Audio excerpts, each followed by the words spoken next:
Hi everyone, I am Shivang Chandna, the founder of Past Modern, here in conversation with Delhi Doodler.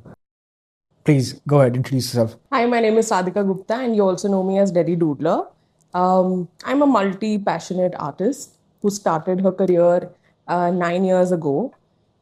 Just out of the blue, my background is actually in economics. I did my graduation from Hansraj College. Um, After that, I took a little sabbatical, wanted to prepare for a bunch of competitive exams, couldn't crack them. Just like every bright child, my parents also had the dream that I'll become a civil servant, I'll become an IS officer. Unfortunately, couldn't crack it, but thankfully, I had the awareness to sort of come out of that rat race, soon enough. It did take a toll on my mental health. I was going through a very tough time because, when you've been an achiever in school, you've been an achiever in college, there is a certain expectation that sets in, Yeah, yeah. right? So, You had a tough time when you were preparing for UPSC, or a no, tough time transitioning from that to becoming an artist? I think it's the latter because I had a really good time preparing for the exam. It's Yeah, just the exam part of it which I hated. It gave me jitters and I wasn't, I feel like I couldn't give it my all. And that exam is such that it demands your entire life. yeah. When people, I'm sure you must have heard of stories where people are like, uh, we were closed in a room and we used to study for 16 to 18 hours a day. And that's actually true. That's what it demands of you. And I just did the cost benefit analysis coming from economics. And I was like, I'm not ready to give so much of my life to one exam, and where the odds are so low. Agreed, I have a passion to do something for my country, but I'm also one of those open minded people who think that you can do something good for your country even as a citizen Yeah, yeah. of the nation. So that's what I decided. And because all my life in school and college, I was the good kid and listened to my parents, and never really went against them in any way. And no regrets, by the way, for taking economics in college or science in school.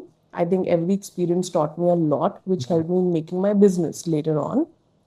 Um, for once, I decided that I want to listen to my heart, you know. Yeah. So while I was preparing for UPSC, I kind of stumbled on calligraphy, and it was seeing this sort of renaissance, in revival through social media. This is back in 2016. Social media was Instagram was Instagram. just starting out, right? Yeah, those 15-second videos. So I was like, this seemed really interesting. And what is this brush pen? I've heard of a brush, I've heard of a pen, but what is a brush pen? So it was a new concept. I went to the stationery fair, bought some brush pens. I used to scribble at the back of the Hindu newspaper or Indian Express whenever I, went to my coaching center. um, from there it started, Yeah. like that kida, that passion, it saw its beginnings. And gradually, once I couldn't crack the last attempt that I gave of UPSC, which was I think my second or third attempt, um, I was like, this is it. So now I just want to make art and put it out on Instagram. I don't care what's the outcome of it, and purely just for the fun of it. So this is 2016 we're talking. This is so you mentioned 9 years ago you stumbled upon calligraphy, started pursuing it, learning about it. Yeah. But before that, was there ever any encounter with art, or did you always have a creative flair? How was your relationship with art? I feel like I've always had a slightly creative bent of mind, and as a child also, I really enjoyed coloring books. And my father had a shop in Old Delhi, so you have a lot of bookshops over there. So whenever he would be coming back from the shop, he would get me a new coloring book, and I was really fascinated with them. And my parents never, discouraged me from doing anything art related. All throughout my school also, I was that kid in class, जिससे bulletin board decorate करवाना है और जिसको वो additional responsibilities देनी है of writing the headings beautifully and stuff like that. And personally also, I was always really fascinated with people who have a beautiful handwriting, so if I really like the way you've written G, I would try to emulate that. If I really like the way you've slanted your letters, I would try to emulate that. And so, those bubble letter fonts and quirky fonts, I would try to emulate those and incorporate them in my project headings and stuff. So I think that was the kind of beginning, and that was the kind of hint that this had been my calling for a very long time. But there was never any solid idea of I want to pursue art Never. as a future. Oh, never. So एक ही बारी आपने decide किया I'll rebel and then I'll just like become an artist. Bagawat. So this was never like when you're coming from a middle class family, and you are academically also decent, like highly decent, above 90% all the time.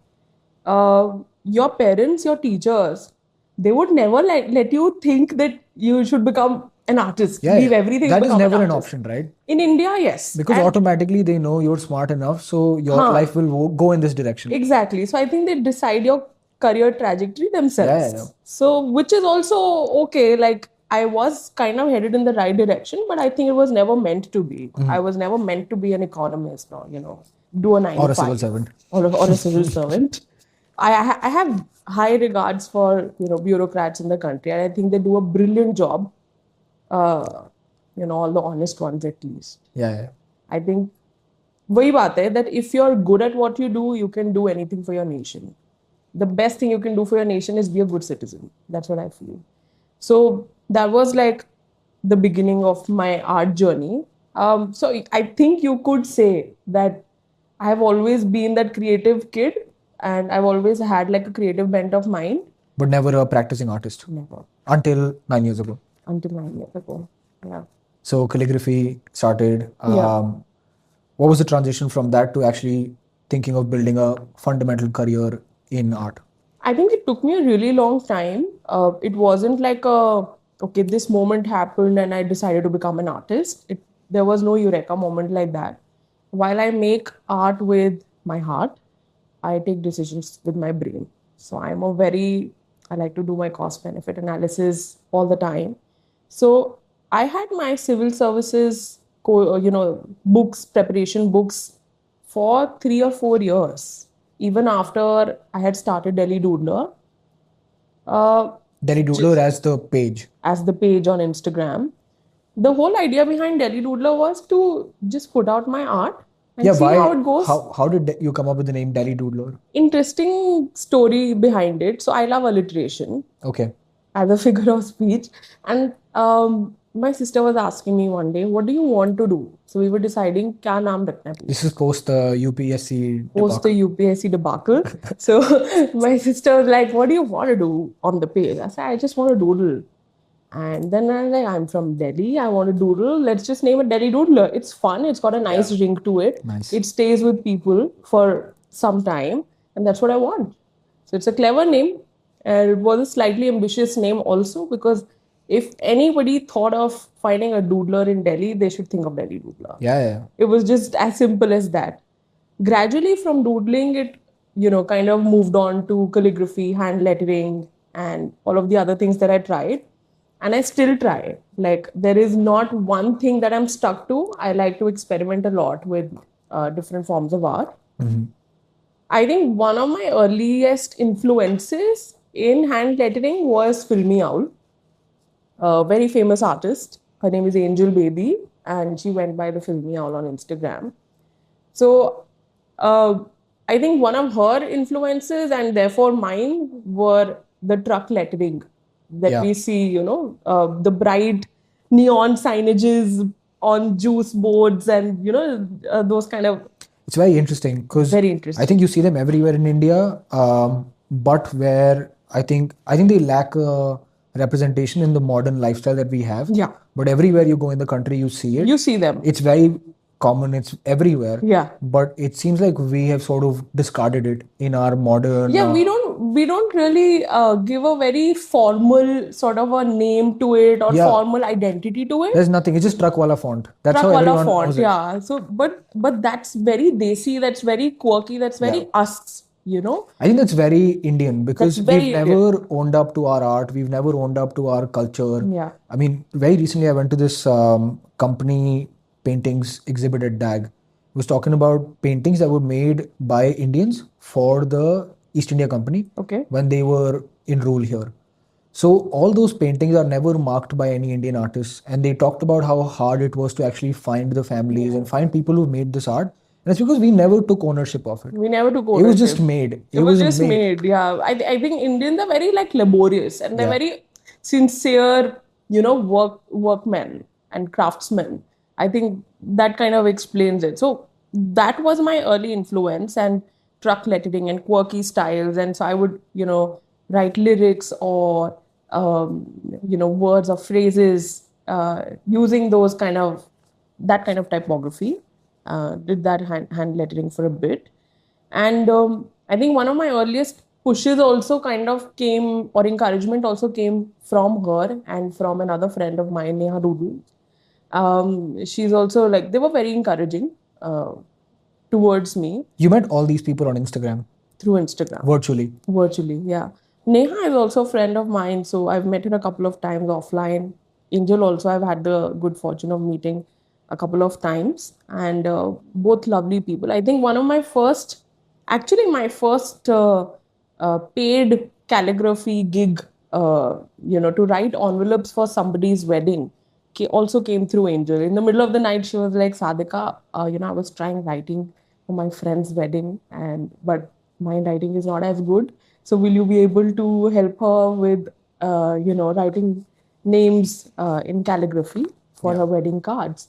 And that's one of the most common commissions that we get as calligraphy artists today. But when it was offered to you first time, how did you even figure out how do I price it? Yeah. What is my... Yeah. How should I get paid for this? Yeah, I know. So, as far as money is concerned, I am not somebody who overthinks. I am not somebody who will be like, oh, I'll get back to you, and then they take a day to figure out the price. Yeah. I don't think too much about it. I am just like, अच्छा इतने में costing निकल रही है, इतने में आने जाने का fare निकल रहा है. I think this is it kind of meets my opportunity cost. Yeah. Again, economics helping out here. So I was like, ये ठीक लग रहा है. Whatever, 80-90 rupees at that time. I was like, I'll quote her. Let's see what happens. And this is per invitation card. Per card, yeah, per envelope for the name and the address. So it was decent. And then I was also checking like Etsy at that time. How are calligraphers outside India pricing that particular service? Yeah. So I would just convert the dollar into rupee and I'm like, okay, this looks decent and let's just give it a shot. So that's how it began. And that's how I got my first paid gig also. And gradually I kind of figured out that I had a lot of fun. I still do a lot of fun with hand lettering projects. But I also realized that I need to specialize in one thing, like in one particular skill. I always say skills pay the bills. So I was just like, I need to focus on one thing. So what is that one thing going to be? Gradually, I decided that it has to be calligraphy for me, because there was a lot of demand for calligraphy and there still is. And then it will only continue to grow in the times to come. So I was just like, I need to hone that particular skill, take a workshop for calligraphy, and just practice that skill. I got my first sort of push to learn calligraphy formally after I was asked to work for Louis Vuitton. This was in 2018. So okay. Wow. So that was the moment I was like, Sadhika, ab to seekh le. So, this is the perfect time for you to learn and practice. You're getting a platform right away to practice that skill. 2 years of being in the calligraphy space, 2 years of being an artist, you had a gig with Louis Vuitton? Yeah. Wow. And I'm very thankful to the person who actually recommended me. He's from Maharashtra and he's a calligraphy artist himself. So he's like, Sadhika, do you want to do it? At first, I was like, should I not? And then I was like, yeah, just sign me up. What was the first gig? So it was for Valentine's Day. Okay. They were looking for a calligraphy artist to do note cards live for their clients. And this was the first time I was ever visiting that mall, DLF Emporio, which is probably one of India's most renowned and biggest luxury malls. Yeah. Right? So I'd never been there. So they called me for an interview to do the white check. So, and they asked me, "Have you been to the mall before?" I said, "No, I haven't." So they were like, "How come you've never been here?" Did you say, don't you realize I'm an artist? Yeah. Artists don't come and buy luxury bags like this. they make luxury stuff. They don't buy it, but now they do. But yeah, so like she was just I was just like I go to Emporio, I go to Promenade, I go to Ambience, Yeah. I do my shopping and I return home. Although I was very inquisitive about that mall, I was like Yeah. to my sister, I was like एक दिन तो जाएंगे इस mall कुछ में, तो है उस देखकर साइड, आएंगे, कुछ तो है जो हमने नहीं देखा. जो देखकर आना चाहिए. So I think that so they were very kind people, and I think that exposure from Louis Vuitton helped me a lot in understanding how to of course speak to clients, and how do you dress up for a luxury brand when you're working. What kind of a atmosphere is there when people are purchasing bags that cost lakhs of rupees, and what kind of a service do they expect, and do they value art and calligraphy or not. So it was a brilliant experience. What was the answer to that? Do they value art and calligraphy or not? They do. And that's why they also purchase luxury goods, because they're handcrafted, right? They're handmade, hand stitched. There's a lot of time and effort that goes into it. So naturally, when somebody also spends 10 minutes, 15 minutes, or half an hour writing a note for them or on behalf of them to the person they're gifting it to, Yeah. they value that as a good value add-on. So it's a really, and it's something that luxury brands use to differentiate themselves from other brands in that sphere. Because today, if you go to Emporio, you have the option of purchasing a bag from LV, from Jimmy Choo, from Dior, from Burberry, from Gucci, from many other brands, Ferragamo, Tod's, right? But if out of all these 10 brands, if one is doing live calligraphy and you are the one who's giving it as a gift to somebody, for you, I mean, that's something that differentiates that brand, and you will probably give it a higher preference, right? So for them, it makes sense economically. It almost elevates luxury, right? Because you're already Absolutely. paying a price for it, but also it's accessible to certain people. Yes. But as soon as it's personalized, it makes it a lot more unique. All the more unique. It just adds value to it. Absolutely. Yeah, for sure. So that was a brilliant experience. And soon after that, for Women's Day, I think I got an opportunity to work for Jimmy Choo. And So you just started shuffling doors in Emporio. You were like, "Ab next brand kaun sa hai? Who's calling?" Yeah. So I had made my checklist in my brain. I'm like, what's the next brand going to be? What's off the checklist? How many brands have we done? What collaborations have we done so far as Delhi Doodler? I think quite a few. All of Emporio has been swiped off. Not all of Emporio, at least most of the ground floor. That's where the major stuff is. So Gucci's done, LV's done. Gucci's done, LV. Let's just start. So when somebody asks me this question, I have like a map of Emporio open. So LV, Cartier, Gucci, Ferragamo, Louis Vuitton. Pardon my pronunciation. I'm not very good at French. Tod's, for that matter, Burberry, Coach, Michael Kors. I think Jimmy Choo, Dior Beauty. I have worked for, not Dior Fashion. And then outside of Emporio also, there's Chanakya also, now the second mall, which is even bigger, which is even quite luxury Hermes. brands. Hermes. I've worked for Hermes. I've worked for Chanel. I continue to work for Chanel. Wow. And I really enjoy that collaboration. Of course, it's one of the top 5 luxury brands. And I think Montblanc, coming back to Emporio, now we're on the first floor. Emporio Armani, so Kate Spade. I think I should have asked, what are the brands that are left? That you haven't worked with? Yeah. I really want to work for Baccarat. I've heard that they've recently come to Chanakya. I am a big fan of perfumes in general and crystal glasses or anything crystal related. Yeah. So that's like a weakness of mine, a good glass. So like if I'm having a drink, more than the drink, I'll be interested in what glass it's served in. I'm one of those people. So I really want to engrave for Baccarat. If anyone's listening from there, marketing, PR, please do reach out. I'll be happy, and I hope to elevate your your shopping experience So Baccarat is one, and I think Messica has always also come to India, or it's supposed to come to India. Again, like a very nice jewelry brand. Diptyque I wanted to work for because again perfumes and Yeah, one of my favorite brands, by the way. one of your favorite brands and one of my favorites as well, and apparently one of Shah Rukh Khan's favorites as well. Yeah, that's how I learned about the brand. That's how every Indian knows Diptyque because apparently he said, I don't know if it's true or not actually, but apparently he uses Diptyque, Yeah. one of their I think he perfumes. mixes one and then Dunhill. He mixes two. I'm not sure if he'll use Dunhill, but okay. Yeah. I You should don't look it know. up. There's like one interview where he says he uses Diptyque and then a Dunhill scent that's only available in a London store or something. I'm sure. I mean, if it's Shah Rukh, it has to be exclusive.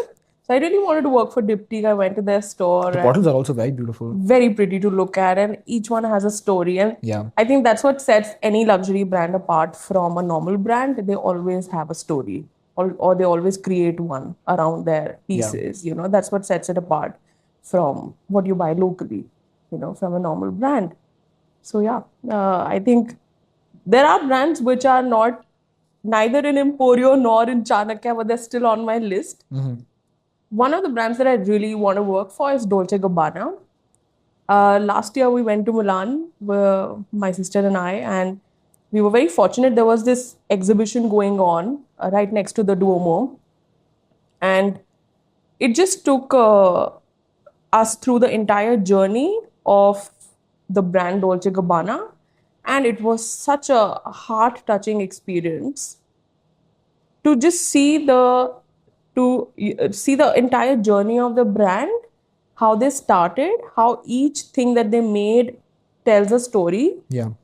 You know, it's a very avant-garde sort of a brand. Dolce Gabbana is very like loud and out there in your face. I mean, the main label, yes, but like The main now they've label. just had subdivisions that. Yeah. So I'm talking about the main Yeah. label, and you know, they had those costumes that they've made for celebrities on display, how each thing is embroidered so carefully, and the meaning behind everything. It was just so beautiful.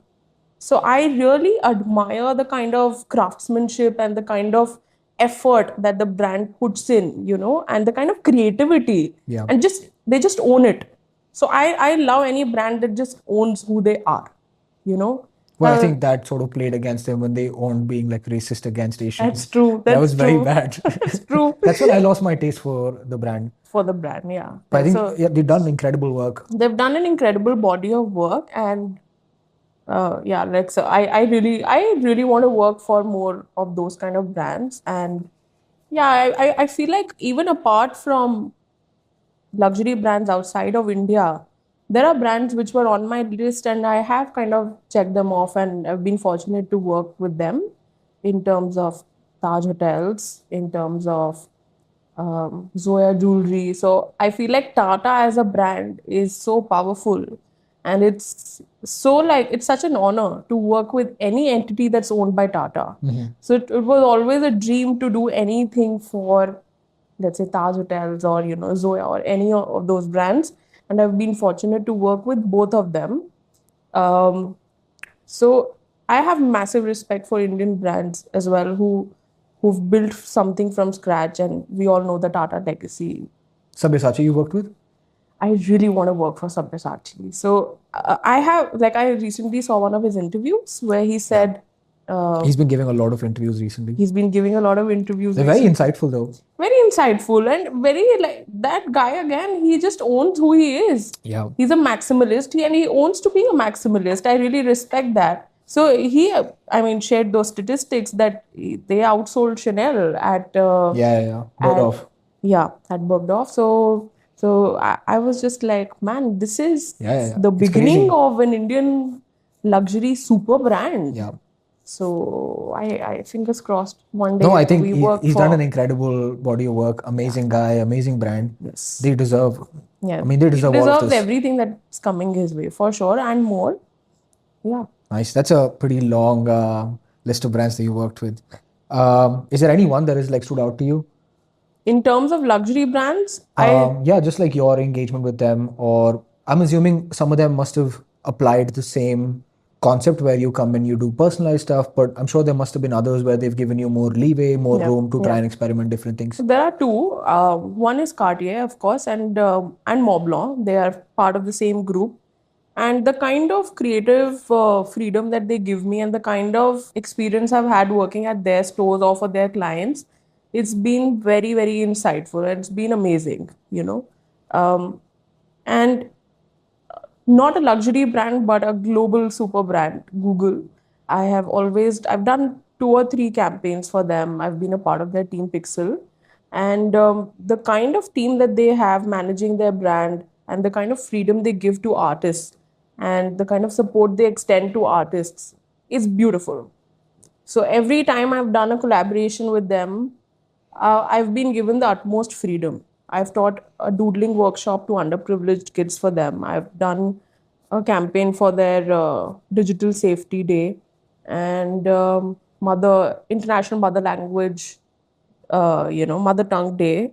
So quite a few campaigns, and every time it's been an amazing experience because of the team and because of what they stand for.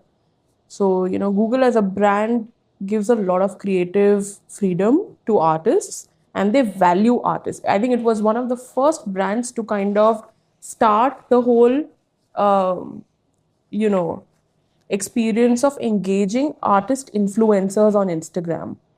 You know, now of course it's more common. You see Swiggy, you see Zomato, you see a lot of other brands Yeah. engaging artist influencers, but I think Google was one of the first ones. So I've really enjoyed working with these two brands. There's still a lot less artist influencers in the country as one would want them to be, right? Yeah. I don't know many who have like a large audience, and or am I missing? Are there many that I don't know of? So there are quite a few. I think during COVID, there were a lot of artists who, made those reels and, Yeah.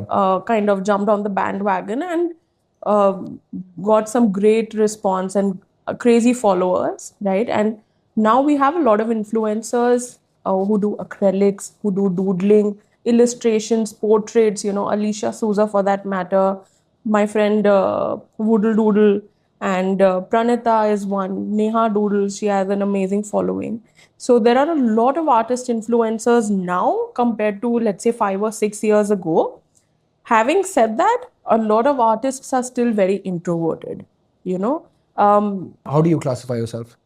I'm an ambivert. Okay. Yeah, I think I'm an ambivert. It's just that one of my things is that I don't tolerate any bullshit. So I always speak my mind. It's always been a thing for me, whether you're a luxury brand, whether you're a normal brand, whether you're anybody. I don't care if you work. There are no barters here. There are no barters here. I don't work for exposure. I don't do those You still things. get those DMs?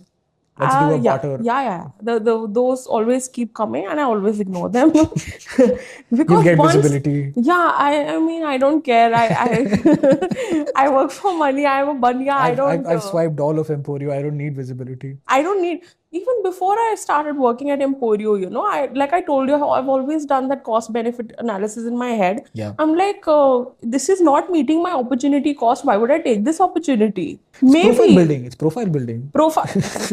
You can build your profile. Instagram is such a good platform. Yeah. And you don't need anybody else giving you a platform. Absolutely. To build your profile. If you want to do something, just make the project, upload it on Instagram, and next day you'll have people reaching out to you. I mean, it's crazy. I see reels now where people are redesigning like brand logos, right? Like it is so redesign like it's a so Limca cool. or like something, and it's very fascinating. It's very fascinating. And you'll see those brands comment, and sure, they'll get work, right? Yeah. Because at the end of the day, they've used the platform to show what they're able to do. It's such a creative way to put out your work and build your portfolio while being in the public eye. Yeah. Right. So you don't need to work for free as an artist anymore. And pehle bhi zarurat nahi thi, to be honest.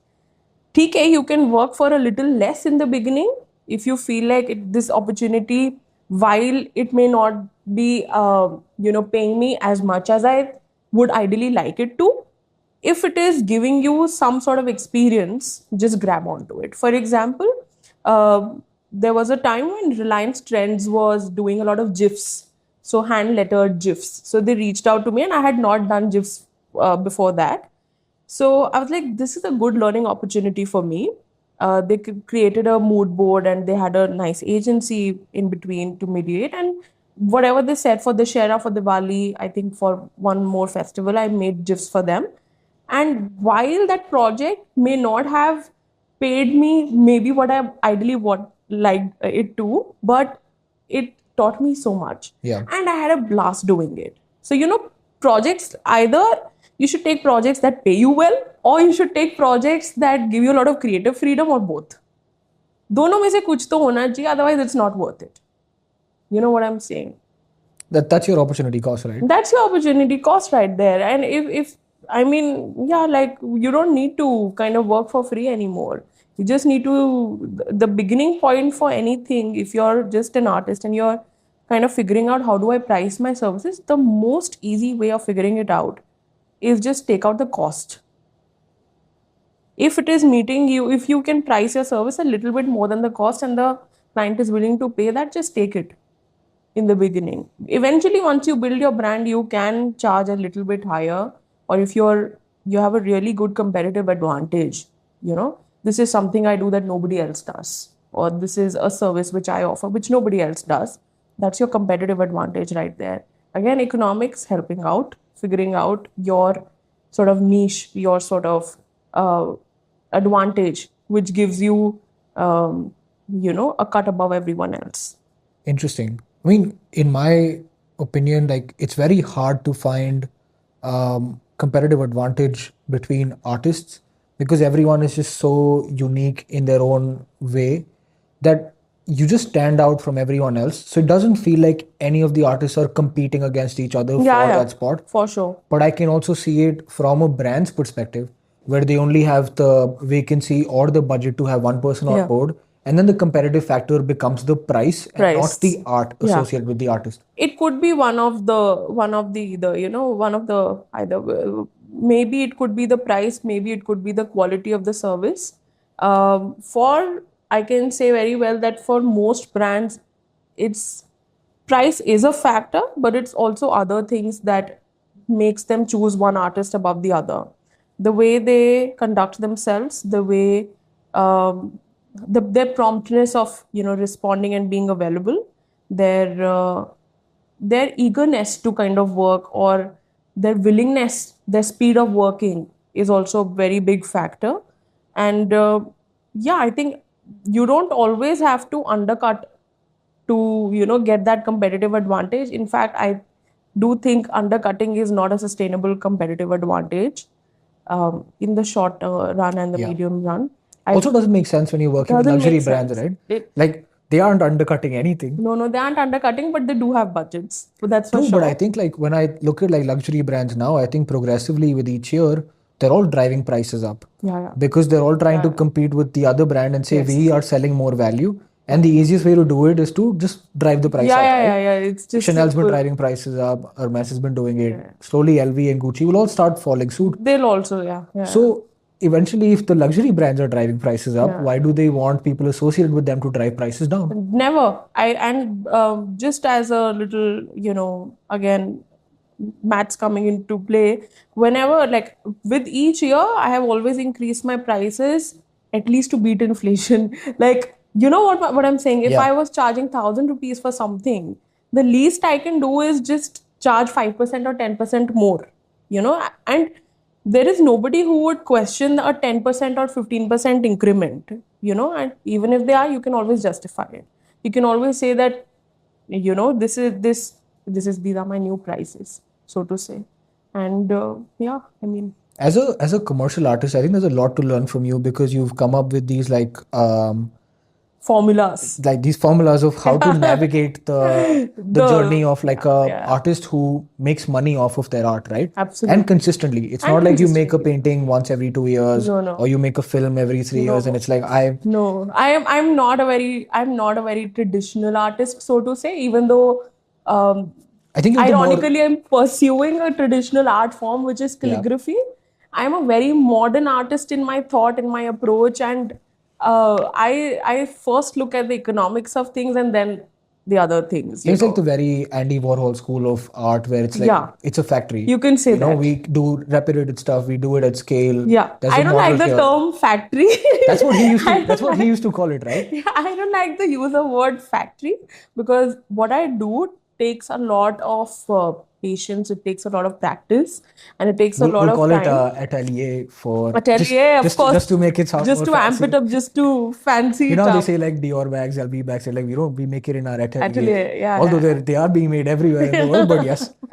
Yeah, you can say that. But yeah, I think I'm one of those commercial artists, you Yeah. can say, because I do make art from my heart, but I also use my mind to make all the business decisions. And I think uh, you need to kind of think about money first. I think I'm not one of those delusional people who will be like, oh, money doesn't matter, or money comes secondary.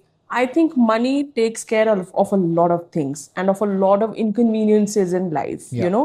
Once you have money sorted, you can rest a little more easy. You can afford a little more things, a little more convenience in life, a little more comfort in life, which allows you to kind of channelize that creativity a little more easily. Right? So I am not one of those artists who think that money is secondary, or you can pay what you like. Sorry, I don't run my business like that. I do have a certain cost to what Yeah. I do, and I'd like that cost to be met. What are some of these formulas that you can share with an aspiring artist that can help them navigate this journey better? I think Shark Tank has helped a lot of people, with the with the calculating your Okay. profits Your and CM1, your CM2. yeah, CM1. I think CM1, CM2 तक तो हम नहीं जाएंगे, but the most basic thing you can do is calculate your cogs. Like That'll be very funny if like an artist walks in and then they show a painting and they're like, that's my CM1, that's CM1, my CM2. CM2. I'm a Although bit that would be positive this year. so cool. That would be so cool. Like I would totally meet that artist and give them a salute. But yeah, the most basic thing you can do is calculate the cost of your product, your material that you've used. If you're traveling somewhere, calculate that cost as well. Just add all of that, add your margin to it, and of course your labor cost. You know, That's the tricky part though, labor cost, right? that's the tricky part. So now some artists charge per hour, and some artists charge like a lump sum amount. I don't charge an hourly thing, because for me, especially when you're living in Delhi and you're traveling 1.5 hours one way to Emporio or to Gurgaon, it doesn't make sense to charge hourly, Yeah. right? So because when I'm blocking a particular day for somebody, I'm blocking the entire day. Once you come back home at 5, after that there's no work getting done at home, right? So I charge a lump sum amount. So just calculate your basic costs and add your margin to it, and then present it to your client. And so long as you're able to justify that cost, I don't see why somebody shouldn't hire you. But is there open conversation around calculating these costs amongst artists? Because usually I feel like in any industry, you want to understand what your competitor, so to say, is offering, right? Yeah. And usually there's no transparency around Yeah. it because Usually there's everyone's not. trying Yeah. to. I feel like just like any other industry, any other space, while even in calligraphy, we're not like we have a price chart from all the artists. We know how much each one of us is charging, but I think that it is improving now, and I may not ask 10 people how much they're charging to arrive at my cost.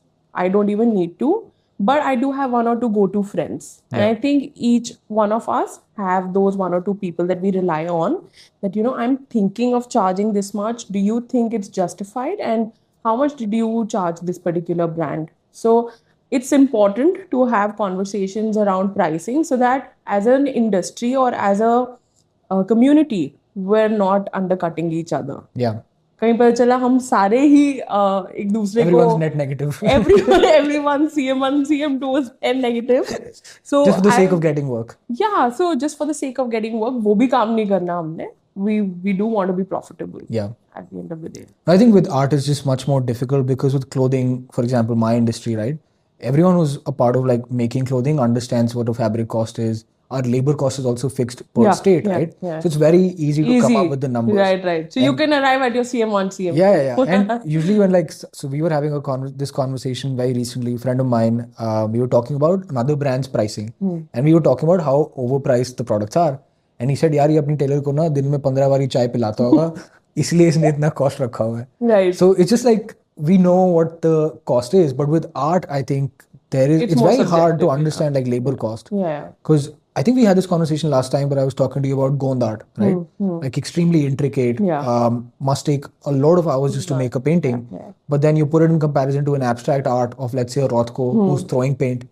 And that is sold for millions. This is sold for 6,000 rupees. With it doesn't make art, sense. It's very subjective, right? And with a service like calligraphy, it's not that subjective. Yeah. It's much more clear. It's, you know how much time, what's your speed like of writing. So you can easily calculate, अच्छा इसमें मुझे इतना time लगेगा लिखने में, इतना time मुझे, this is going to be my material cost, so to say. So it's very easy to arrive at your calculations, which is also why I was very inclined towards calligraphy as an art form, because of its first diversity of use. You know, there's a use case for for personal clients where you're writing love letters, you're writing breakup letters, you're writing proposals. You write breakup letters also? Oh yes, I do. Wow. A breakup poem. I recently wrote a breakup poem. Wow. Which was like a thing in itself. Tell me something. Does it make it nicer if you get a breakup letter written in a beautiful handwriting? I hope so. I hope so. I sure don't judge my clients, on record. And I've never judged anybody, or I have never said that, this is very beautifully written, this is very nicely written, or this can be improved. I never pass a judgment. Do you ever do like grammar edits, or do you just copy as is? So it's one or two times. Like if I do see a major grammatical goof up, I will correct it. Okay. Like one of my biggest pet peeves is when people write because as BCOZ. Or COZ. That I can't stand. Because when you're writing otherwise so beautifully, and why do you need to do that? So it's one of those things. So I will quietly correct that without letting anyone know. And thankfully nobody's, put a gun to my head. ये आपने क्यों correct किया? This was supposed to be my expression. So, but जहाँ पे मुझे लगता है कि I shouldn't correct it, or let it be, there I don't. So like tricky. It's a very tricky thing, but most people like they get their proposal letters, they get their love letters. So the use case of calligraphy is really strong in this day and age, despite it being very antithetical to the digital age, right? It's the exact opposite of writing. Which is also why you're so optimistic about the future of it, right? Because you're not threatened by AI or technology, like advancing. Absolutely. I think while there are laser engraving machines and there is technology, I feel like technology can be used in tandem with calligraphy as well. Yeah, you could chat GPT a breakup letter and then just write it down for your See, that's such a brilliant idea right there. That's a good business idea. It's a good business idea. So I don't see technology as a threat. I see it as the opposite of a threat. I feel like the more the advancement in technology, the more the value of handcrafted stuff will increase. Absolutely. Right? Because of the kind of nostalgia it provokes, because of the kind of emotional value it provides, because of the uniqueness of it, the personal touch that is so deeply missing. WhatsApp messages are so tone deaf. You don't know how the person is actually feeling at this point of time. Whereas if you were to write the same thing by hand and give it to them, forget calligraphy also, even if you write it in your own handwriting and give it to somebody, they would value it so much more. Yeah. And I was just thinking the other day, I have this habit of sitting on Sundays and, browsing my family photographs and, collecting those things and putting them in one place. I was just thinking that the letters that I calligraph today will also be a part of material memory years later. Imagine somebody receiving a letter on the day of their on the day of their wedding from their spouse, and they're opening it on the 25th anniversary. Yeah. It's such a beautiful material memory. It's like kuch hota hai. The Right. So I mean it's such a beautiful thing. yeah, no one goes back to like starred messages on WhatsApp and it's like let me. Yeah, nobody does that. I honestly like I all my notes and letters that I write for my own friends and colleagues, they're always written in my handwriting. They're never written in my calligraphy. Okay, Calligraphy why? is calligraphy is made up, Okay, right? Calligraphy is something that you learn. Your handwriting is who you actually are. but then aren't you making a case in point against your own profession Not really. that people should start writing in their own handwriting so I it looks am more I personal am I am all for it. I feel like people should go back and learn as long as it's cursive readable? Like as long as it's readable. If it's not, then you reach out to a calligrapher to make it better. But I think there's nothing more beautiful than somebody's handwriting. yeah, Yeah, and there's nothing more personal than that. And of course, to alleviate that handwriting, if you feel like मुझे इस पे और चार चांद लगाने and I want somebody to do it for me, because not everyone has that kind of time and energy, to write a letter, or they just want a very beautiful experience for somebody, then you hire a calligrapher. yeah. So I am all for people going back to practicing cursive writing and practicing good handwriting, and um yeah, just practicing their motor skills more often, because so often we're just typing, and it's just like such a brain drain. No, personally, I do enjoy writing because I Yeah, think it just so I do a checklist and stuff. I usually handwrite that. I think it actualizes it more so for yeah, if it's digital, I don't know. ignore it. It's a very different feeling. Yeah, it's a very different feeling. When you have something tangible in hand, it makes a lot of difference. But do you usually write in English or do you also write in Hindi? I also write in Devanagari and a lot of other Indian scripts as well, Gurmukhi also being Oh one wow. of them. And the way I see any script is not as a language. The way I see a script is what is it made of. Like for example, if I'm say reading the, or like in Hindi, if I'm writing a particular letter, if I'm emulating a letter, like ja is made up of an E looking component, then you have a hyphen, then you have a stem, right? So for me, if I'm tomorrow writing in Bengali, and I don't know the language, it's still very easy for me to emulate, because I'm not seeing that as a language. I'm seeing that as a script, You're doing an anatomy of of it. that Yeah, script. which is where my hand lettering experience also helps, Yeah. because hand lettering is about drawing letters and calligraphy is about writing them, right? So in hand lettering, you're kind of breaking down each letter into its components, the stem and the horizontal line and all of those things, and then you're kind of making the letter together. So those bubble letter fonts that I was talking about, Yeah. what would you first do in school? You would first sketch it out with a pencil, and then go in with a sketch pen to fare it out, right, on top of it. So that's what we do in hand lettering, and I think that's how you're supposed to look at any other script, even if you don't know the language. Did you ever try to come up with your own font?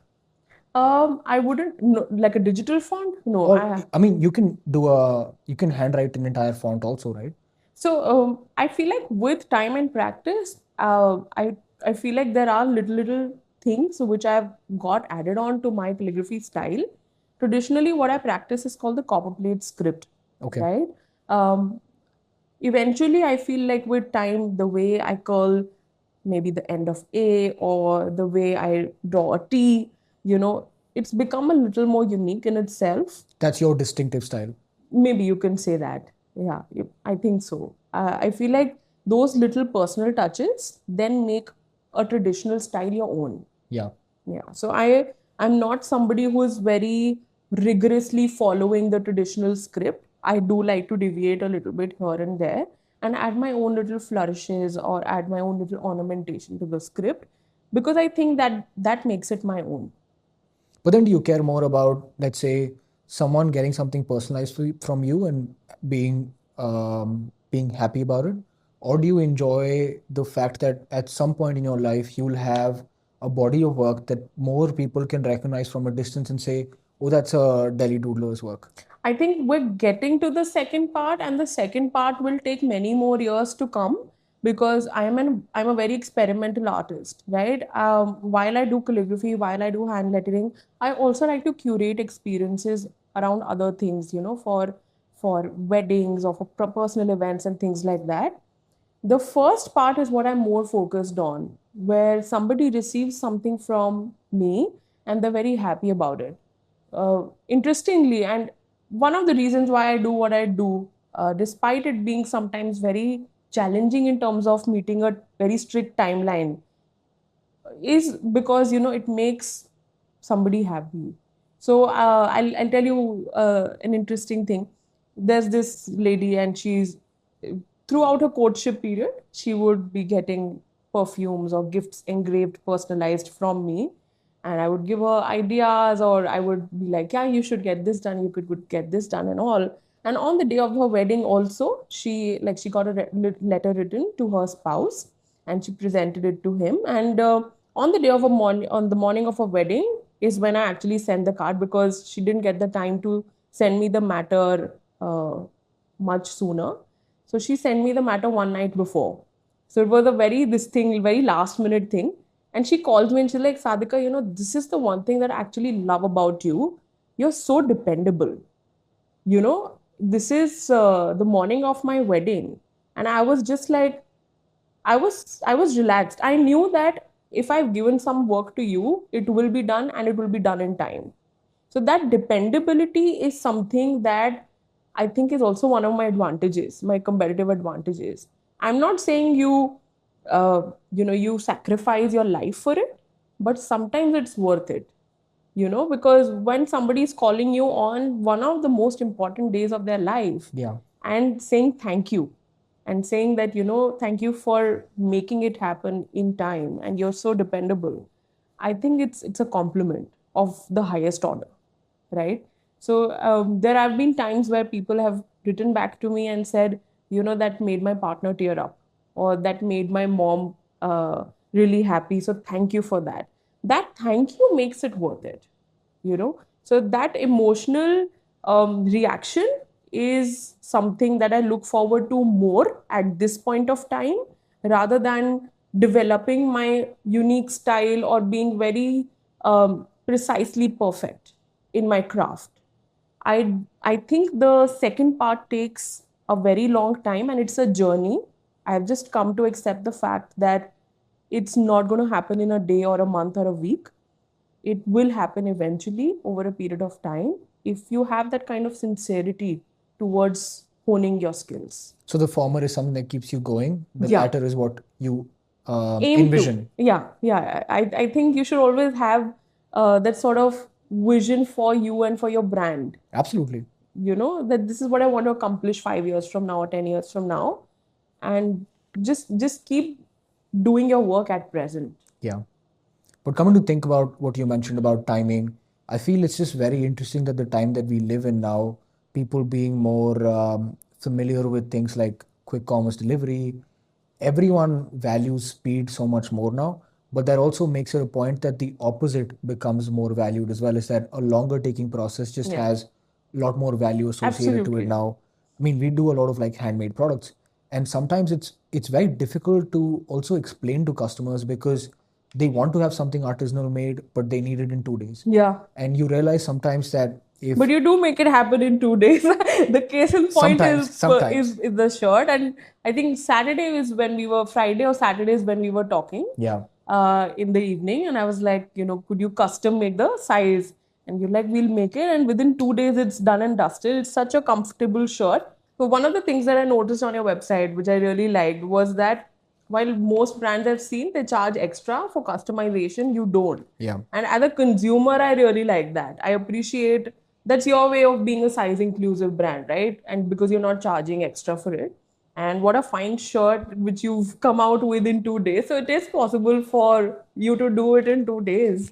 No, I think you're right. Logistically, it can be a challenge sometimes, but I do think that once you get a customer who wants to wear something from your brand but is more comfortable with their own custom sizing, they'll always give you a repeat purchase. Yeah. If they're happy with the quality, they're happy with the fit. That's how you build trust. So if your one-time cost in acquiring them is high, that's okay, because over a long time, over a long the term, lifetime value, the LTV, the LTV. We're talking Shark Tank Yeah. language now. So I think it makes sense, which is why like we have that option and we don't charge extra for it. The LTV is crazy when it comes to calligraphy, by the way. Really? Imagine this. I am a part of your wedding. I'm a part of your baby shower. I'm a part of your baby's birth announcement. I can be a part of when they get married. They can do their wedding card also. I can be a part of every happy moment that you have as a family. But that's when you build that relationship with that family, right? Yes. So are there any families that you are associated with, that you work a lot with, that you've had that relationship over a long time with? Many, and I'm very fortunate to have that sort of a clientele now which I've built over the last 7 8 years of constantly working with them. One of the families, like there are 5 or 6 which are actually a part of the top 15 wealthiest families in the country. Wow. So I think that's my flex. I think that's my biggest flex, more than the fact that I work with luxury brands. That is something that I'm really proud of, because that saying, your network is your net worth. So I'm very fortunate to be in that space where I'm one message away from somebody who has a say in a lot of things and a lot of decision making, and who can help me at any point of time. Having said that, I've never taken advantage of that. I just do my work sincerely, and I love the kind of confidence that people have in me. That for example, I was doing welcome notes for somebody's 30th birthday, and they celebrated with their family in Hong Kong. No name dropping here. No name dropping here. I'm so sorry, You've but signed your NDAs. your biggest, I think the biggest hint I could give is that they're a part of the top 10 wealthiest families in the country, and always an enjoyable experience, and always the fact that they have faith in you and your creative skills to alleviate their experience again is just very, it's a nice pat on the back, you know so, and to have that access to people like that, and it gives you a lot of exposure. It's a big learning experience. Like, one of the families that I'm associated with is into real estate. Actually, there are two of them. So one of them practically owns half of Gurgaon. That's your biggest hint again. So, to be able to work, and there are 2 or 3 projects that I've worked on for them, and every time it's been such a beautiful experience, such a smooth experience. As a service provider, and especially as a woman, I really look forward to working with people who just make my life easier, and who just let me do my thing, without questioning too much. And they believe in you. They give you the full leeway. You're able to justify your costs to them, and they're comfortable paying that. You know. Yeah. So one of them, like, practically owns half of Gurgaon, maybe more than half. The other one has a lot of FMCG brands under their belt. Um, so big people that we're talking about, and more than the money, it's also about the experience of working with them, and um, just the whole learning out of it. So you've gone from And that was the main goal. Like, that was my main goal when I started. When I saw the kind of people who shop at Louis Vuitton or who shop at Cartier, I was very clear in my head that my goal is not to add luxury brands to my portfolio. My goal is to add those people who buy those brands. You know, my calligraphy is for anyone and everyone, regardless of whether you purchase a luxury brand or not. I am very democratic as such, but my goal was to acquire high paying customers, because these are the people who will give you repeat orders. These are the people who value calligraphy because they have that kind of exposure within their circle. They do these sit down dinners, they do these getaways where they often see calligraphy, and therefore they want to incorporate it within their own special moments. I mean, art is a luxury, so there's only a few people who can actually indulge in it very periodically, also, right? Exactly. But it's very interesting that you went from not having stepped in Emporio to working with brands in Emporio to working with people who own the mall to working with people who own the Own a brands in the mall. malls. Yeah, that's true. It's like a very it's like a trajectory It's of a great trajectory in achievements. itself. Yeah. And it's 9 years as an artist. What are lessons that you've learned that you can share with other people? I feel like the biggest thing is just keep experimenting and just be at it. Like, don't question or don't overthink too much.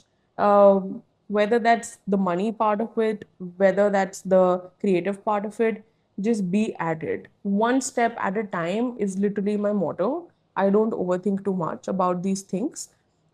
Keep experimenting, and I always say work backward, skill forward.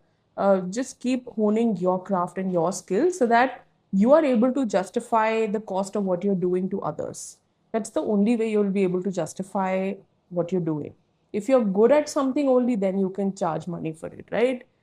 If you're not good at something and you're living in this delusional world that, oh, I've been at 10 years into it, but I have 10 years of experience of it. Uh, so why am I not making money out of it or not making enough out of it? Or why is this not my full time career till now? That means that you're not working hard enough. It's just as black and white as that. So just get your economics right, get your business plan right, hone your craft, hone your skills, and learn something new every now and then. Something maybe that's not directly related to your craft. For example, I attend a lot of creative workshops. There was this clay workshop which I attended recently. There was this rug tufting workshop I attended. They have nothing to do with calligraphy or hand lettering, but they really open your mind. They stimulate you. They stimulate you. I was about to ask, like, there must be a point where you get exhausted of work as well. Like, where do you draw like new energies from? How do you like sort of recharge yourself? Right. So, like, September till February is crazy season for us in terms of calligraphy and personalization. That's also the peak wedding season in India. Yeah. And it gets exhausting, it gets tiring. But one thing about me is that I'm very hyper self aware. I know that this is what I like, and I know this is what I don't like. So, within that space, like one of the things that I really enjoyed during that whole Diwali rush season is taking out one evening to visit Ramlila. It's a thing with me. I know that I really enjoy that chaotic atmosphere, and I really like that. There's no method to that madness. Okay, so I go there with my sister. We play those games. We have those chart and all those things. So just going out is something that really energizes me. And one day is what I keep for shopping, for my family shopping for Diwali. I have to take out that one day, no matter how busy it gets. And when I say busy, I mean 16 hours workday busy. It's usually that crazy from October all the way till February. So it's really hard. And after the season ends, or after, let's say, Diwali, make it a point to take a short break, whether that's 2 or 3 days or wherever, and just zone out and go to the hills or go to the beach and just like put the phone on D&D. Although mostly that doesn't happen because I'm very attached to my work, much to the chagrin of my parents and my sister, but it is what it is. So I draw, I think, energy from just traveling, from shopping, from supporting local businesses. I love visiting Delhi Hart and the Blind Relief Mela for Diwali shopping, and enjoying different food, different cafes, restaurants, those kind of things. So I feel like those kind of things just keep you grounded. Yeah. And they just keep you sane when They bring you out of your bubble, right? they bring you out of your bubble. Like, fine, I'm going to Emporia, I'm going to Cartier the next day, but that doesn't mean I can't visit the Ramlila. Yeah. It's what I enjoy, it's what I love. So I think that's something I really enjoy doing, and I love attending creative workshops. I'm really looking forward to doing like a terrarium making workshop next. I don't know why. I think it's just caught my fancy, and one of my friends is actually really good at it. Maybe at the back of my head, I was just like, I also want to do it. So again, nothing related to calligraphy, nothing related to the art that I do. Yeah. But it's just something that energizes you. And another gedi that I take around Delhi is like when I get some time, especially in winters. Winter is the best time to explore Delhi, by the way. That's when your busiest season is also. That's when the busiest season is also. So one of those early mornings, I will get up, I'll go to Bangla Sahib Gurdwara. Then I'll go to this South Indian little cafe near Tyagraj Stadium. It's called Mysore Cafe. They do an amazing Mysore masala dosa. So I've I've just heard had. about it. I have never been. It's really good, but it's only bearable during that time of the year. So you go to the Gurdwara, go to the South Indian cafe, and then I also go to the nursery, which is located nearby. It's called Seni Plant House. I'll buy some plants and add them to my home or my workplace.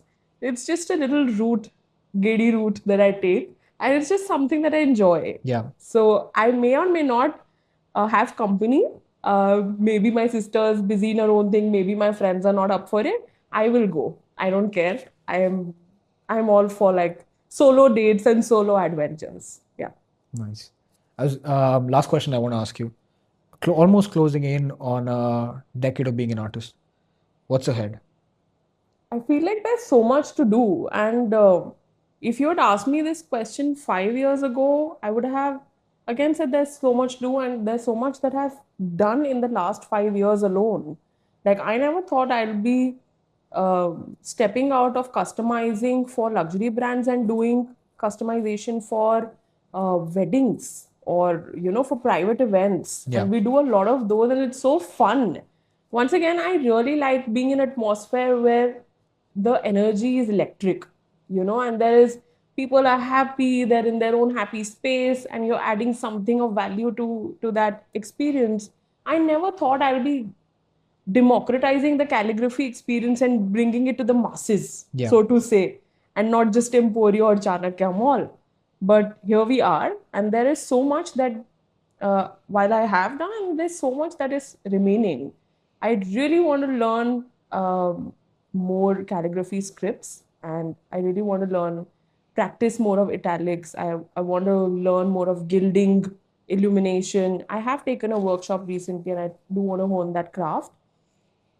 Again, no rush. I think it will happen when it has to happen. And there is, because I started my career by teaching a lot of workshops, I also want to go back to teaching calligraphy once again, and maybe do a course, or I don't know in what form will that happen and when it will happen. But I really want to do that because that satisfies my soul. I really like teaching, and there's a lot of good connections that have come my way through these workshops. So I feel like I owe it to my community and to the people who follow me to kind of give something back to them. So that's how I want to do that. Um, and probably more products, more merch. Uh, I have stopped, I think, after COVID, launching a lot of products of my own, just personalized services and all of those.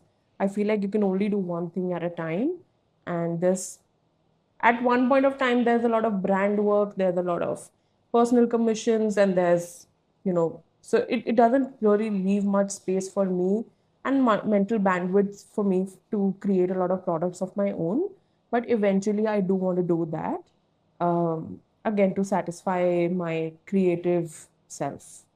So I feel like 5 years from now or 10 years from now, I just want to be known as the girl who inspired somebody to live a passionate or live a passionately creative life, or just follow their heart. Because one thing that I want people to take away from my story of coming from economics to doing UPSC to not doing UPSC, but yeah, being an aspirant and then following my heart ultimately is that you can make it happen. You just need to have your heart in the right place.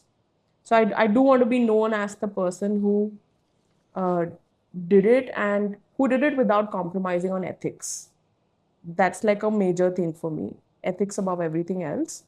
And I do want to be known as the person who inspired somebody to live a creative life or I want follow to be their known heart. as the person who just tried. That's like my thing is that, And accomplished. see, accomplished, I think, is always, like you said, it's always moving ahead, right? Like Yeah. you always think, I've done this much, I want to do that much. You reach there. It's a goal that keeps It's a, going. yeah, yeah, But I think to be remembered as someone who tried, to me, is just like a full experience in itself. yeah. Yeah. You That's may not okay. have That's accomplished fair. anything. That's fair. That's your way of looking at it. I feel like the person who tried, the person who did it, and the Yeah. person who accomplished. So I want to be known as the complete thing. Complete cycle. Complete. Nice. Yeah. Well, this was really amazing. Thank you Thank very you. much for making the time. Thank you for having this conversation. I Thank got you to for learn. having me, and I thank you for the lovely little shirt. And it's amazing. It's beautiful.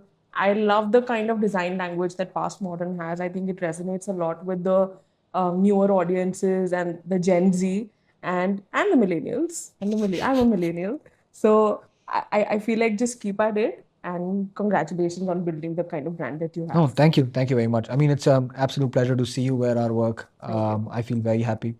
And Thank you. thank you again for making the time.